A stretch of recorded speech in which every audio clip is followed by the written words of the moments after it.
یار یہ انکل اسحاق ڈار نے یہ کیا اعلان کر دیا ہے کہ 1% جمع کرا کے تو اپنا 5 کروڑ تک بلیک منی بھی آپ وائٹ کرا سکتے ہیں. کتنا بڑا احسان کیا ہے اس ملک پہ، اس ملک کی معیشت پہ.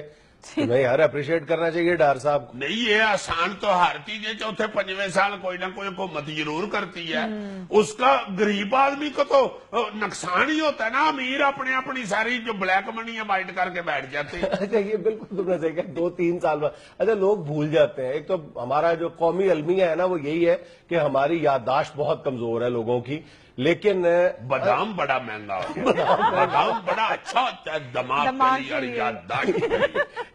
یہ میرا خیال ہے میرے ہوش میں یہ 8ویں یا 9ویں ایمنسٹی اسکیم ہے کالے دھن کو سفید کرنے کے لیے. ہائے ہائے ہائے. اور کوئی نہیں پوچھنے والا اس ملک میں تو بلکہ خاص طور پہ جب کل یہ میں ان کی دھواں دھار تقریر اور دلائل سن رہا تھا تو میرے ذہن میں آ رہا تھا کہ چیف جسٹس پاکستان ایک بار، میں اس بات کے خلاف ہوں کہ جو حکومتی معاملات ہیں اس میں کورٹ کو بار بار مداخلت کرنی پڑے، لیکن سپریم کورٹ ایک بار تو ضرور ڈار صاحب سے پوچھے کہ حضور والا جو اس سے پہلی 8 اسکیمیں آئی ہیں ایمنسٹی کے حوالے سے ان کا کیا آؤٹ پٹ تھا، اس سے آپ نے کیا نتیجہ اخذ کیا تھا. مجھے اچھی طرح سے یاد ہے، بغیر بادام کھائے میری یادداشت ابھی اتنی ہے کہ 2012 میں پھر بھی کھایا کرو، نیئر کے لیے بھی اچھا.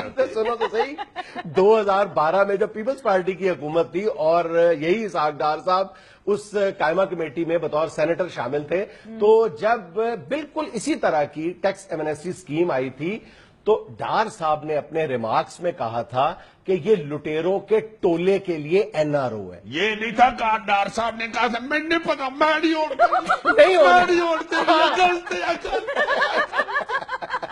ڈار صاحب نے تھوڑا لوڑا ڈالا تھا. ڈار صاحب نے یہ بھی کہا تھا کہ میں نہیں ہونے دینی، بلکہ کہا تھا کہ عدالت بھی نہیں ہونے دے گی. انہوں نے اسٹینڈنگ کمیٹی میں کہا تھا کہ 48 گھنٹے کے اندر اندر اس اسکیم کو عدالت اڑا کے رکھ دے گی. کوئی بندہ کورٹ میں چلا جائے گا اڑا کے رکھ دے گی، اس لیے یہ اسکیم جو ہے یہ ایوان زیری میں پیش نہ کی جائے. یہ ڈار صاحب کے الفاظ تھے. اور میں اپنے پروڈیوسر صاحب سے درخواست کروں گا کہ وہ ذرا وہ دکھا بھی دیں.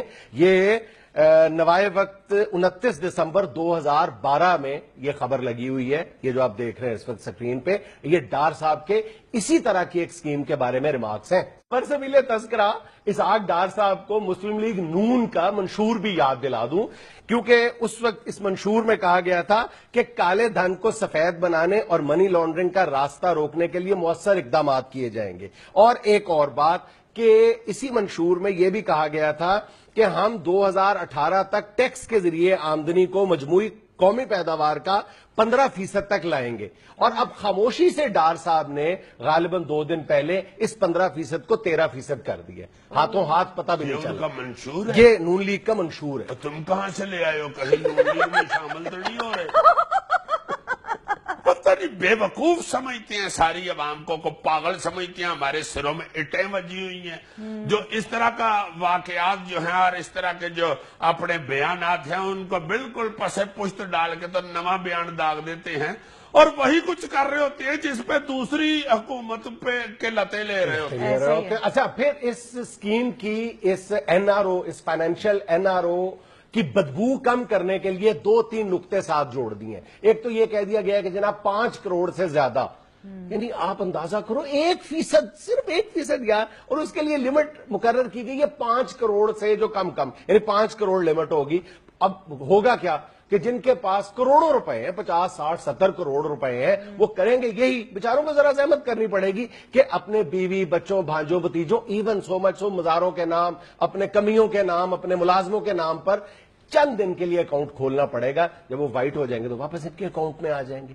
اس کے بعد انہوں نے ایک اور جو ساتھ ایک معمولی سی شرط لگائی ہے، وہ یہ لگائی ہے کہ جن لوگوں یہ ارکان پارلیمنٹ، یعنی جو ارکان پارلیمنٹ ہے وہ اس سے مستفید نہیں ہو سکیں گے، ان کے لیے بھی یہی ہوگا کہ اپنے بھانجوں کے نام کروانی پڑے گی. وہ چند دن کے بعد دوبارہ اپنے بیٹوں بھانجوں بتیجوں کے نام پر یہ رقم ٹرانسفر کر دیں گے. تیسری ایک یہ اس پر کمر ڈالنے کے لیے یہ کر دیا گیا ہے کہ جو لوگ سزا یافتہ ہیں، یہ نہیں کہا جن پہ کیسز چل رہے ہیں، جو لوگ سزا یافتہ ہیں، یعنی اگر آج ڈاکٹر عاصم حسین صاحب یہ چاہتے ہیں کہ ان کی تمام اربوں خربوں روپے جو وائٹ ہو جائیں تو وہ آسانی سے کروا سکتے ہیں.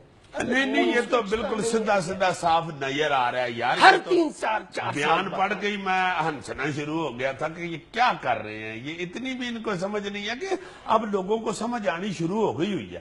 یہ چند فیملیاں ہیں اس ملک کے اندر Exactly. جو آپس میں اس طرح کے ایشوز پہ مل جاتے ہیں. ایسے ہی جو مخالف بھی بول رہے ہوتے ہیں وہ بھی چور رہے ہوتے ہیں. اچھا میرے ذرا اپنی ساریوں نے بلیک منی جو ہے نا وہ وائٹ کر کے تو آرام سے پھر کوئی اور قانون یہ جو ساری اسکیم ہے یہ ہارون اختر صاحب اور وہ جو تولا صاحب ہے مشیر انہوں نے مل کے کی ہے. اور ہارون اختر صاحب مطلب اب زیادہ کھل کے اگر بات کی جائے تو اس پر ساری سیاسی جماعتیں جو اس وقت موجود ہیں پارلیمنٹ کے اندر وہ یکسو ہیں کہ اس پر صرف دکھانے کے لیے شور مچایا جائے گا, ادروائز یہ اسکیم ایز اٹ از منظور کر لی جائے گی کیونکہ سارے لوگ شامل ہیں. اور یار تمہیں میں ایک موٹی بات بتاتا ہوں, یہ ان سے ہدف پوچھنے والا کوئی نہیں ہے.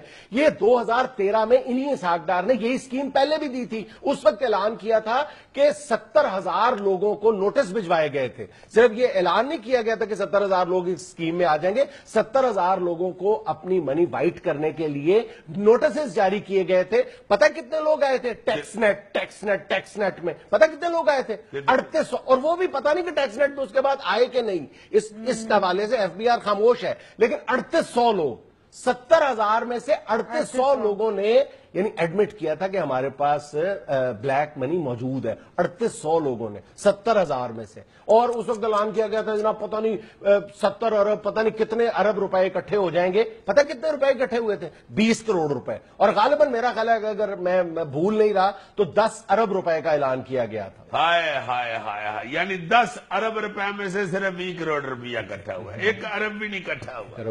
ایمان سے میں تو تمہیں گزارش کروں گا کہ جب تک یہ اسکیم واپس نہیں نہ ہوتی یا کینسل نہیں کی جاتی یا اس پہ ہماری سپریم کورٹ ایکشن نہیں لیتی, شور مچاتے جائیں. اچھا اب دیکھو کہ ہوگا اس میں کیا کھیل کا کھیلا جائے گا کہ اگر ایک بندے کے پاس بلیک منی کے 100 روپے موجود ہیں تو وہ 100 روپے ڈکلیئر نہیں کرے گا, وہ 1,000 روپیہ ڈکلیئر کرے گا. کیونکہ مجھ سے سورس تو پوچھا نہیں جائے گا. جب 5 سال بعد پوچھا جائے گا تو میں کہوں گا جناب 2015-2016 میں میں نے 1,000 روپیہ میرے پاس موجود تھا, حالانکہ کماؤں گا میں وہ اگلے 4 سال میں, اور جہاں سے مرضی کماؤں, کوئی نہیں مجھ سے پوچھے گا. ہاں جی ہاں جی. یار ٹیکس نیٹ کا شور مچاتے جا رہے ہو. ہم پہلے بھی مطلب انتہائی درد مندی کے ساتھ اس بات کا ذکر کر چکے ہیں کہ ٹیکس اکٹھا کرنا ہے تو لوگوں کی آمدن چھپ نہیں سکتی. ان کو پتا ہے آپ لوگوں کو کہ یہ بندہ 1 سال میں 3 دفعہ امریکہ گیا ہے, 4 دفعہ برطانیہ گیا ہے, 20 دفعہ دبئی گیا ہے, اس کے بچے مہنگے اسکولوں میں. علی ارشد حکیم صاحب, حکیم ارشد جو تھا اس نے بھی اپنا نام حکیم رکھا, ڈاکٹر ارشد رکھا, اس کو سنتا. اچھا تم یہ بات دیکھ لو کہ اس وقت پاکستانی بینکوں کے اندر غالباً 90 کھرب روپیہ موجود ہے. اسٹیٹ بینک کے پاس یہ پاور ہے کہ وہ پتا کر لے کہ جنید سلیم کے اکاؤنٹ میں یہ پیسے کہاں سے آئے ہیں, عزیزی کے اکاؤنٹ میں یہ پیسے کہاں کتنے پڑے ہیں. کس لیے اپنی بات کرو جو مرسیڈیز پہ پھرتے ہو, میں تمہیں ٹیکس لگواؤں گا. میں ٹیکس دیتا ہوں, بہت زیادہ ٹیکس دیتا ہوں. غریب بندے کا کون سا ٹیکس؟ میری بات میں یہ کہتا ہوں کہ اسٹیٹ بینک آرام سے پتا کر سکتا ہے. سب کچھ ہو سکتا ہے سر, سب کچھ ہو سکتا ہے اگر نیت میں خلوص ہو تو. نیت میں خلوص ہو تو ملک کا اس طرح فلوس نکلے. صحیح. دنیا میں لینا ایک چھوٹا سا وقفہ, ہمارے ساتھ رہیے گا.